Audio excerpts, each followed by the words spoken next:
Hello, Professor Sophia. And so this is my presentation on the final. So I put teacher quality matters, teaching effectiveness as a 21st century educator.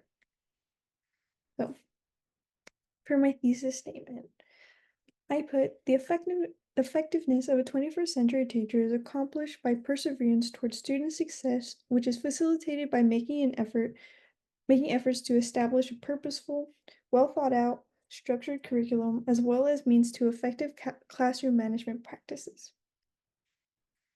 So the first thing that I wanted to start off of is purpose. And purpose or knowing your why is something that in your class that you really made an emphasis on, especially in the beginning of the course.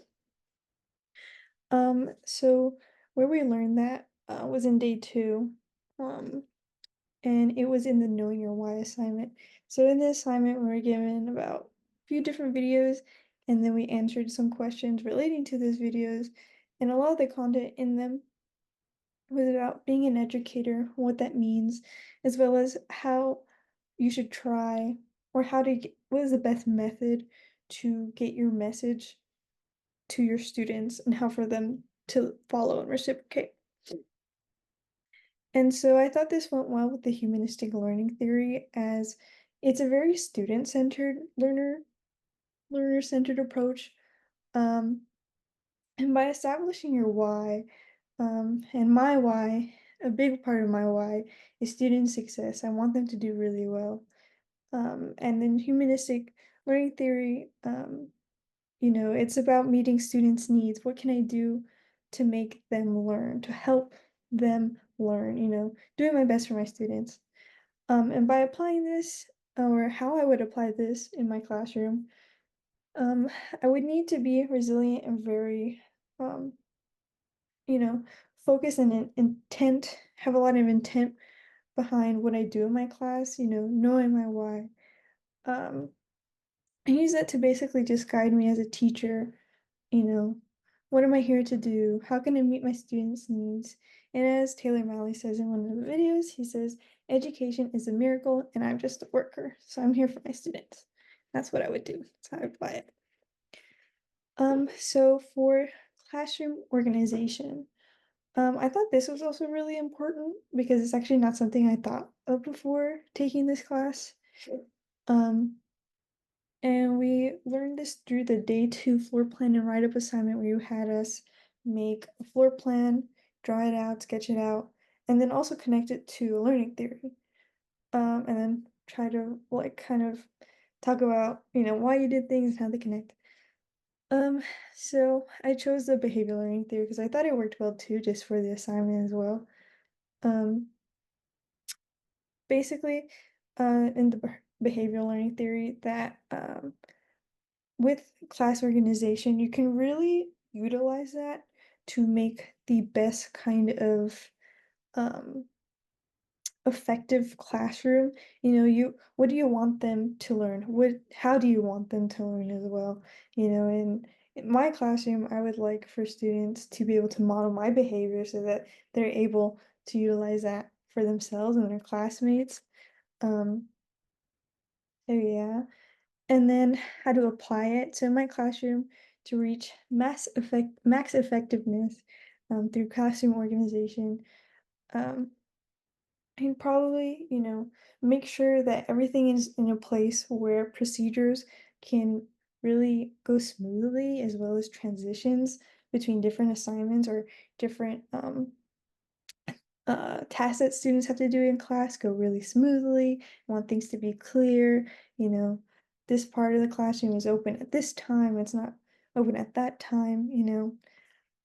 So I just wanted to facilitate an environment where students can learn and where they're going to be successful. For uh, next slide is frameworks and standards, as well as objectives and goals. And I thought this tied in with the constructivist learning theory. So where I learned these two things was in day 5 for frameworks and standards, which is a module or one of the slides in the module. Um, where you kind of offered us some resources for frameworks and standards, and a lot of the time I actually do just read, or not that I just read, but I more towards gravitate when I try to use it as a resource towards what you write. Actually, I think it's very helpful. Um, and so I was able to learn a lot about how frameworks and standards are used. And then for day 5 and 7 there was a lot of um, information about goals, objectives, and lessons, and objective writing practices, and that was very helpful for me as well, to be able to really practice an essential skill really for being a teacher. So I thought that that connected to constructivist learning theory, as it's about really getting to know what your students know already and how you can utilize that to further their education of like new material, and get them to really grasp it and understand it.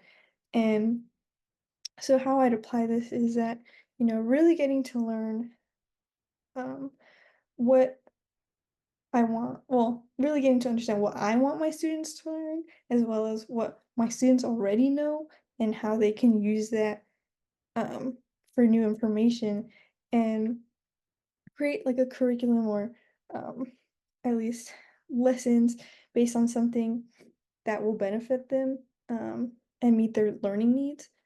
Um, as well as for the goals and objectives, it'll help me better make better goals and objectives for them, as well as more ability to actually measure how much they're learning, how much they're growing as students through also frameworks and standards.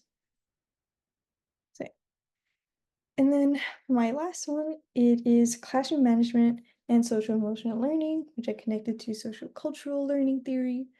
So these are something that we've learned kind of more recently, but I think they're very important for being a teacher. So, and being successful. Um, so we learned this, was it day 13 in a video reflection, was the one by Hugh, history Hugh guy. And then day 16, we learned more about like the social emotional, relationship with students. And how I connected this was that social emotion or social cultural learning is something that, is based off the idea that consequ quote, consequences occur after looking at others' behaviors. So it also insists that learning is learned through conditioning, or all learning is learned through conditioning. So students, um, will basically be able to understand that their behaviors lead to consequences, as well as like that teaches them how to behave, as also another consequence, positive consequence, I guess. So how I'd apply it. Um, Basically, I would be implementing this in my classroom by being very deliberate, very consistent as well about the certain consequences of my students. For positive things, I want, um, maybe I'll give out some stickers. Maybe I'll give out little pencils or something like that. Something for students to know that their positive actions are something I want, in a classroom, which helps facilitate learning. Less distractions is more time for learning and more opportunity for student success. Um, and then also same kind of idea for social emotional learning, where students will be able to see, something that I'm modeling essentially, how to problem solve, how to encounter, difficult conversations, with one another, um, and do so in a healthy way. And it's seen that like even with these healthy environments, like students are doing better academically, and that's pretty good. That is success. So yeah. And these are my references. So yes. Thank you very much.